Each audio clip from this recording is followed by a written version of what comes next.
ഇന്ന് റേഡിയോ ഉള്ളതുകൊണ്ട് എല്ലാവരും റേഡിയോയ്ക്ക് വേണ്ടി കാത്തിരിക്കാന്ന് തോന്നുന്നു.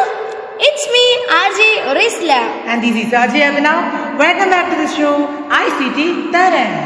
ഒന്നിച്ചിരിക്കാം, ഓർത്തു വയ്ക്കാം. ഉയരങ്ങൾ കീഴടക്കുക എന്നുള്ളത് എന്നും മനുഷ്യന്റെ ഒരു അഭിനിവേശം തന്നെയാണ്. ഉയരങ്ങൾ കീഴടക്കുകയോ എന്നാ അഭി നീ പറയുന്നേ? അതെ റിസ്ല, ഉയരങ്ങൾ. നിനക്കറിയോ ലോകത്തിലെ ഏറ്റവും ഉയരം കൂടിയ മൗണ്ടെയിൻ ഏതാണെന്ന്? യെസ് അഭി, എനിക്കറിയാം, മൗണ്ട് എവറസ്റ്റ്. അല്ല, ഇന്ന് മൗണ്ടെയിൻസിനെ കുറിച്ച് എന്തായി പറയുന്നേ? നിനക്കറിയില്ലേ റിസ്ല, ഇന്ന് നാഷണൽ മൗണ്ടെയിൻ ഡേ ആണ്. യെസ് അഭി, December 11 നാഷണൽ മൗണ്ടെയിൻ ഡേ. അതെ, നമ്മൾ കാണാതെ നമുക്ക് ഈ മൗണ്ടെയിൻസിനെ കുറിച്ചൊക്കെ പറഞ്ഞു തന്ന നമ്മുടെ പ്രിയ ടീച്ചേഴ്സായ SS ഡിപ്പാർട്ട്മെന്റിലെ Shakir sir, Soumya miss, Sreeja miss, Manjusha miss എല്ലാവരെയും ഞാൻ ഈ നിമിഷം ഓർക്കുന്നു. അതേ റിസ്ല, ഹിമാലയം എന്ന് പറയുമ്പോഴേ മനസ്സിലൊരു കുളിരാണ്. ഉറഞ്ഞു പോകുന്ന തണുപ്പ്, കണ്ണിന് കുളിർമേകുന്ന കാഴ്ചകൾ, അങ്ങനെ ഒരുപാടുണ്ട്. അതെ അതെ അഭി, നിനക്ക് കഥ കേൾക്കാൻ ഇഷ്ടമാണോ? നിനക്കും നമ്മുടെ കൂട്ടുകാർക്കുമായി ഞാനത് കഥ കേൾപ്പിച്ചു തരാം. കഥയോ? അത് കൊള്ളാലോ. അല്ല, ആരാ കഥ പറയുന്നേ? എന്താ കഥ? കഥ വേറൊന്നുമല്ല, നമ്മുടെ ഹിമാലയത്തിന്റെ കഥ തന്നെ. കഥ പറയാൻ വരുന്നത് നമ്മുടെ പ്രിയ കൂട്ടുകാരനായ ഷെസാദും. ഏത്? നമ്മുടെ 5Bയിലെ, അതായത് ഫസ്മിയ ടീച്ചറിന്റെ ക്ലാസ്സിലെ ഷെസാദാണോ? അതെ അതെ, അവൻ തന്നെ. എന്നാ നമുക്ക് കഥ കേൾക്കാം. Okay, you are listening to ICT Tarang FM station. ഒന്നിച്ചിരിക്കാം, ഓർത്തു വെക്കാം. ഹിമാലയത്തിന്റെ കഥ. ദശലക്ഷം വർഷങ്ങൾക്ക് മുമ്പ് കടലിന്റെ അടിത്തട്ടായിരുന്നു ഇപ്പോൾ ഹിമാലയനിര സ്ഥിതി ചെയ്യുന്ന പ്രദേശം. അന്ന് കരയിൽ നിന്നും കടലിലേക്ക് എത്തിയ അവസാദങ്ങൾ അഥവാ സെഡിമെന്റ്സ് നിറഞ്ഞതാണ് ഇന്ന് നാം കാണുന്ന ഹിമാലയൻ നിരകൾ.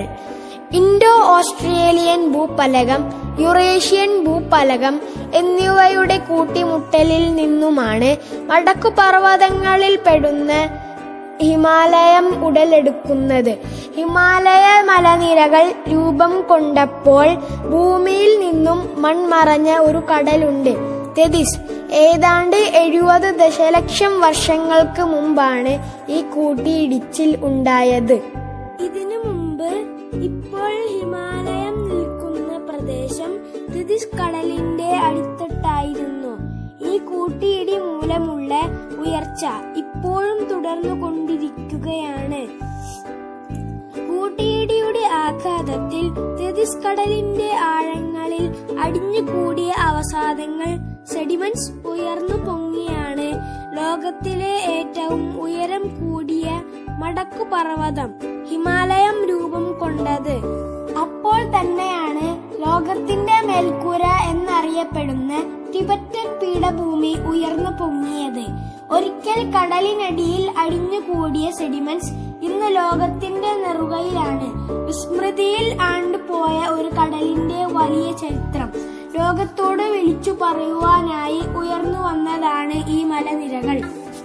ടിബറ്റൻ തെതിസ് ഹിമാലസ് എന്ന് ശാസ്ത്രം വിളിക്കുന്ന ഭാഗങ്ങൾ, ഇവിടെ നിന്നും സയന്റിസ്റ്റ് കണ്ടെടുത്ത സമുദ്രജീവികളുടെ ഫോസിലുകൾ, അവസാദശിലകൾ എല്ലാം തന്നെ ഹിമാലയത്തിന് മുമ്പേ തന്നെ അതിലൂടെ നിലനിന്ന് തെതിസ് കടലിന്റെ കഥ പറയാനും ചരിത്രം ബാക്കി വെച്ചവയാണ്.